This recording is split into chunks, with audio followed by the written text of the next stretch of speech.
Human remains were found on a Bourbon County farm. Tonight we have new details into the investigation. Deputies were called for a peeping Tom.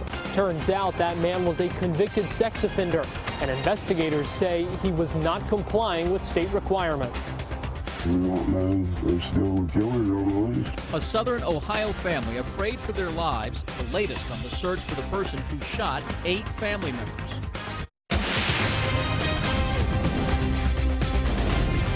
This is WKYT News at 11.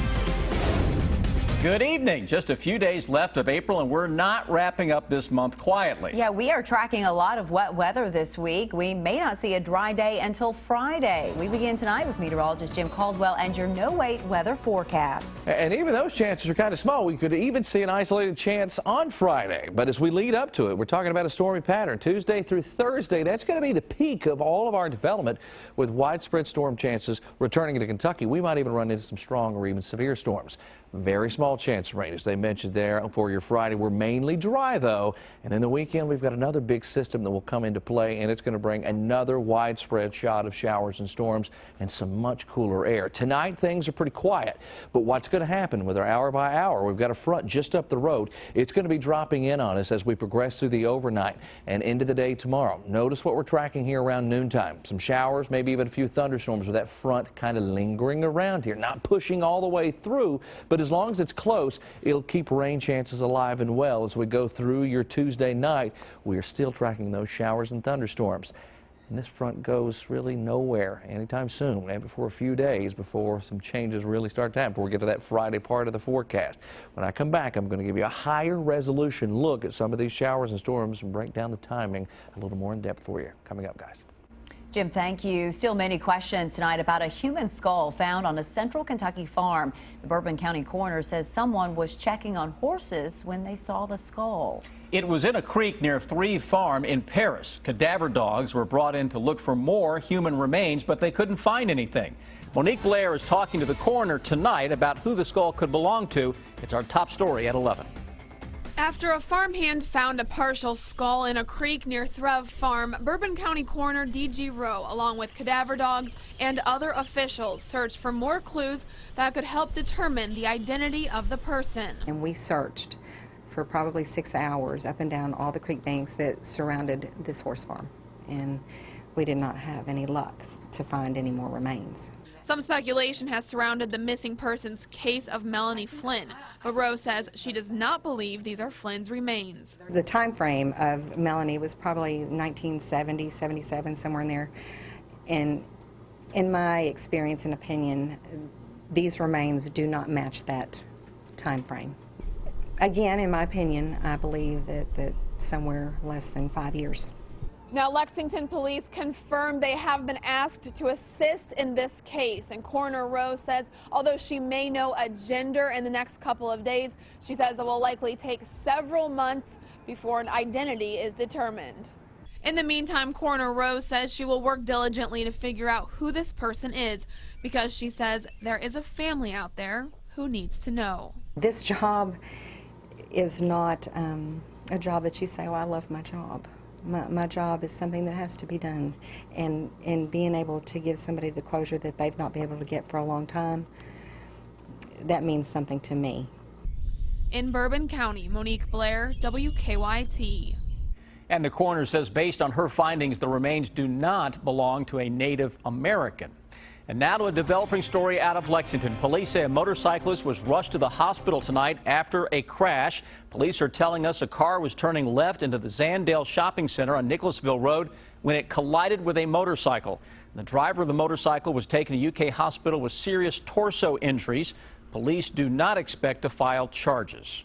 Deputies in southern Kentucky say a sex offender is back in jail after a complaint about someone peeping through windows. Deputies say 41-year-old Samuel Nolan had been living at Emma Estates near London, but he never notified deputies of his change in address. Last night, deputies say Nolan was looking through the windows of other apartments. Garrett Weimer is talking to people who live at that complex. Neighbors say it was bad enough hearing about a peeping Tom arrested at their apartment complex. Then the news got even more unsettling. Well, you don't expect them to be right in your neighborhood, I don't guess, but I guess they're everywhere. Investigators say they tracked down the man accused of looking in folks' windows, Samuel Nolan, and learned he's a registered sex offender. Kentucky State Police's sex offender registry says Nolan was convicted of child molestation in Indiana. Investigators say he lived at Emma Estates for 3 months, but didn't notify anyone that he moved. The registry still lists Nolan's address as Big Creek, Kentucky. If people and the public's aware, which that's what the list is for, then they can kind of watch out for that guy and kind of not put themselves in situations where he might be there and might be involved. If they don't know he's living there, it greatly increases the risk of danger. And not only that, investigators say the apartment manager told them that convicted felons are not even allowed to live at the apartment complex in the first place. Neighbors say they feel a little better now Nolan was arrested, but going forward, they say they'll be more vigilant because you never know who people really are. It's really shocking and unnerving. You want, to have good neighbors and everything, and but I'm just glad it's took care of. In Laurel County, Garrett Weimer, WKYT. Nolan is now charged with failure to comply with a sexual offender registry and criminal trespassing. He's being held at the Laurel County Detention Center. New tonight, a former Kentucky court clerk accused of stealing thousands of dollars will avoid jail time. Former Lee County Circuit Clerk Emma Adams pled guilty in February to abuse of public trust. She's accused of stealing more than $330,000 from her office. Today, the Attorney General announced that Adams was ordered to serve 5 years on probation and 180 days of home incarceration. A judge also ordered her to pay a fine equal to what she stole, in addition to $200,000 in restitution. Adams' attorney says he plans on asking the judge to lower the fine. He says she has already paid $156,000 in restitution. The search continues tonight for the killer or killers of 8 family members in southern Ohio. 8 members of the Roden family were shot in what police call execution style Friday morning in Pike County, Ohio. Investigators call the murders pre-planned. Ohio Attorney General Mike DeWine says he's keeping details about the investigation close because he wants to keep the shooter in the guessing. Family members are panicked, not knowing who did this. All of us is torn up and kind of freaked out because we don't know there's still a killer on the loose or killer. Investigators say they found marijuana operations at 3 of the crime scenes, but didn't say if the deaths were linked to drugs.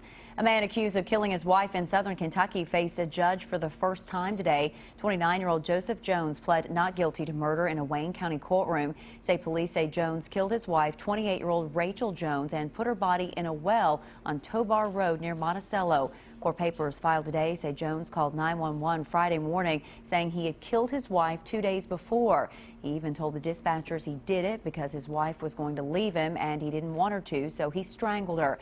According to an arrest citation read in court by the judge, Jones dropped the couple's 9-year-old son off at his sister's house on April 22nd. It also said Jones went to Mississippi before coming back to Kentucky. He was arrested Saturday. A teenager is recovering tonight after police in Frankfort say he was shot while he was sleeping this morning. Police say 19-year-old Jordan Metz was in his bed in his apartment on Centennial Drive when a bullet came through the ceiling and hit his leg. Police believe someone in an upstairs apartment accidentally fired a gun and the bullet went through the floor. Family members say Metz suffered a broken pelvis, but he's expected to be okay. It could have been worse. It could have been looking at him. He could have been killed. And it's really a scary thought when you have to wake up and you realize that you have been shot. Frankfort police spent several hours searching the apartment where they believe the bullet came from, but no one was there. Police are still trying to track down the people responsible. And a teenager facing assault charges after police say he attacked his girlfriend. Somerset police arrested Jonathan Reeves this afternoon. Police say Reeves and his girlfriend got into a fight at a home on Jasper Street. The girlfriend was treated at the scene. Police later arrested Reeves, who had run off through the neighborhood. Police in Breathitt County are trying to track down 2 people wanted for using stolen credit cards. Jackson police say they want to question this woman and a man about a stolen wallet from Kings Ridge Apartments. Police say these 2 were caught on camera at the Walmart in Jackson. Police say a credit card from that wallet was used at the Walmart. Richmond police have charged 2 men for a string of vet clinic thefts last year. 42-year-old Timothy Ross and 45-year-old Jason LaFew, both of Knoxville, Tennessee, face several burglary-related charges. Police say the two broke into Skipworth Vet Clinic last June and tried to break in last October. Police believe the two also broke into a clinic in Lexington last October. Warrants for both men were issued last year. The two had been arrested in Tennessee on other charges and were being held in the Knox County Detention Center there. Extradition for the two is pending. It is the eve of 5 more presidential primaries, and the frontrunners are counting on big wins to put them out of reach of their competitors for good. But there's new drama among the Republican candidates. CBS's Weijia Jiang has more now from Philadelphia. Donald Trump's opponents have joined forces to try to stop him from winning the GOP nomination. They ought to both drop out of the race, so we ought to unify the Republican Party. In an unprecedented agreement, John Kasich will step down in next week's Indiana primary to clear the way for Ted Cruz. In return, Cruz will not actively campaign later in New Mexico and Oregon.